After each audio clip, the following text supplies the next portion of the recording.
দীর্ঘ ১০ বছর পর এই প্রথম সৌদি আরবে হজ করতে যাচ্ছে ইরানের মুসল্লিরা। রেষারেষি ও শত্রুতা কাটিয়ে রিয়াদ তেহরানের সম্পর্কে যোগ হলো বন্ধুত্বের নতুন এক মাত্রা। বিশ্লেষকরা বলছেন, সৌদি ইরানের শক্তিশালী সম্পর্কে পশ্চিমারা আরও সতর্ক অবস্থানে যাবে। এমনকি পশ্চিমাদের আধিপত্য কমে আসার সম্ভাবনা দেখছেন অনেকে। বিশেষ করে ফিলিস্তিনিদের ওপর ইসরায়েলের বর্বরতা বন্ধে দেশ দুটির ঘনিষ্ঠতা বড় ধরনের ভূমিকা রাখতে পারে মত বিশ্লেষকদের।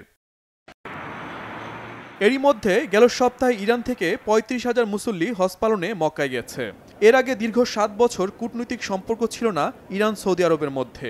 ২০২৩ সালে চীনের মধ্যস্থতায় সেই সম্পর্ক জোড়া লাগে। নতুন করে সৌদি আরব ও ইরানের সম্পর্কের বন্ধন মুসলিম প্রধান দেশগুলোতেও ইতিবাচক বার্তা দিচ্ছে। উচ্ছ্বাস প্রকাশ করছেন সাধারণ মুসল্লিরা। এদিকে ইরান সৌদি আরবের নতুন এই সম্পর্ককে ইতিবাচকভাবে দেখছেন সৌদি স্বরাষ্ট্রমন্ত্রী প্রিন্স আব্দুল আজিজ বিন সৌদ বিন নায়েব। ইরানি হাজিদের নিরাপদ ও স্বচ্ছন্দ হজ পালনের আশ্বাস দেন তিনি।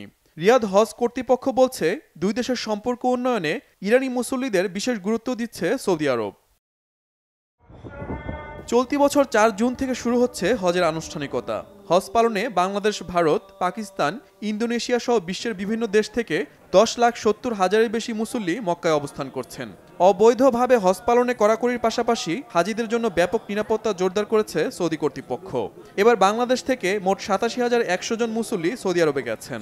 এর মধ্যে সরকারি ব্যবস্থাপনায় ৫,২০০ জন ও বেসরকারি ব্যবস্থাপনায় ৮১,৯০০ জন হজ পালন করবেন।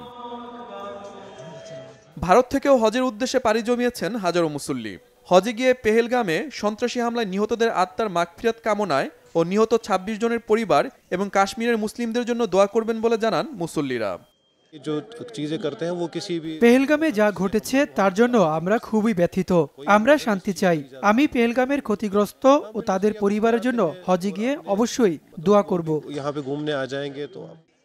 শহীদ Arafat, Bangla vision news desk.